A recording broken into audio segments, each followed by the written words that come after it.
Greetings, and welcome to the North Carolina Central University 2021 Graduate and Undergraduate Research Symposium. My name is Jacoby Youngblood, and I am an MA in History student at North Carolina Central University. Here, I will share my research with you about Hiram Revels, America's first Black founder and president of a public university from 1870 through 1875. During his early life, Revels moved quite a bit to secure his theological education. Through preaching, he became a teacher and thus began his lifelong mission of advocacy for educational access. Revels was very educated and an excellent orator and found much success as a local preacher and educator. That combination of skills propelled him into politics, where he quickly rose to power via elected local, state, and federal government positions. I chose this research topic for my historical method and bibliography course in fall 2020. Hiram Revels was a fascinating man. Not only was he the first Black United States legislator, he was also the founder and president of Alcorn University, the nation's first land-grant HBCU, and my alma mater. Yet little is known about his pioneering higher education work nearly 150 years ago. As a native Mississippian and an educator, I realized that Mr. Revels is an under-celebrated historical figure. In 1874, just 3 years after Alcorn University was established, Governor Adelbert Ames of Mississippi removed Revels from the presidency, and this prompted 3 historically relevant questions. My hypothesis was that Governor Ames removed Revels because Mississippi's white-liner Democrats pressured Ames to block Revels as a Black political leader. During the 1870s, Democrats were socially conservative, and white-liners were the radical white supremacist faction of the party. 2 theories informed my hypothesis.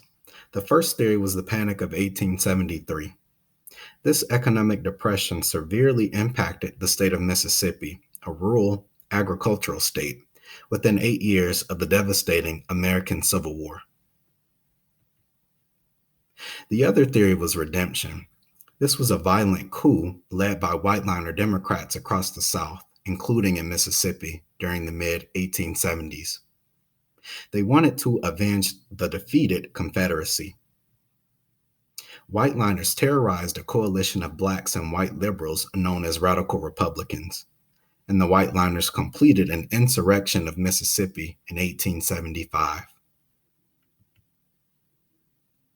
Due to COVID-19 social distance laws and policies, libraries, archives, and museums were closed to the public, so I mostly accessed digital sources.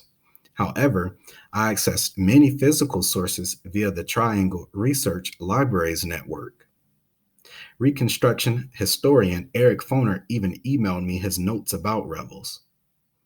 Overall, drafting an annotated bibliography via Google Drive was extremely practical for organizing and notating electronic sources. I applied the historical method by following this 5-step process. I spent most of my time analyzing and synthesizing my 16 primary and 21 secondary sources. Primary sources are items that provide a relevant account during the time in question, in this case 1870 through 1875. The Facts of Reconstruction, authored by John R. Lynch, Mississippi's first Black Speaker of the House during Reconstruction, and a friend of Revels, is an example of such. Secondary sources are items that provide a relevant account after the time period in question. For example, Eric Foner's Reconstruction, America's Unfinished Revolution, was published in 1988. These different sources complement each other as evidence.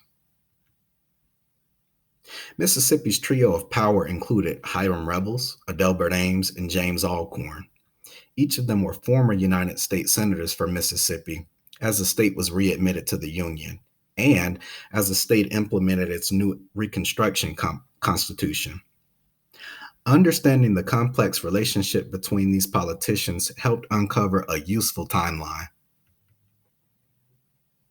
During these years, the Republican controlled legislature elected Revels to serve a 1 year United States Senate term, Ames to serve a 5 year term, and Alcorn to serve a full 6 year term, thereby succeeding Revels.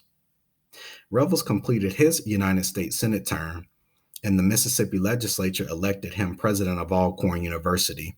Attempting to name the university after Revels, he declined and insisted it be named after Alcorn, the incumbent governor who co drafted the bill with Revels, although Revels presented the bill.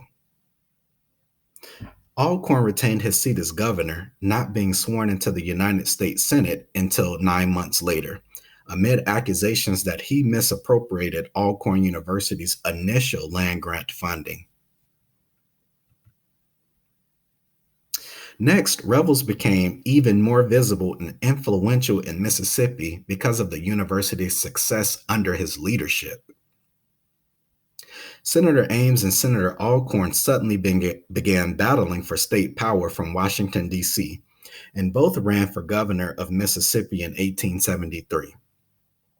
Ames, a radical Republican, and Alcorn, a conservative leaning moderate, split the white members of the Republican Party, although Ames easily defeated Alcorn in that gubernatorial race with the full support of Black voters.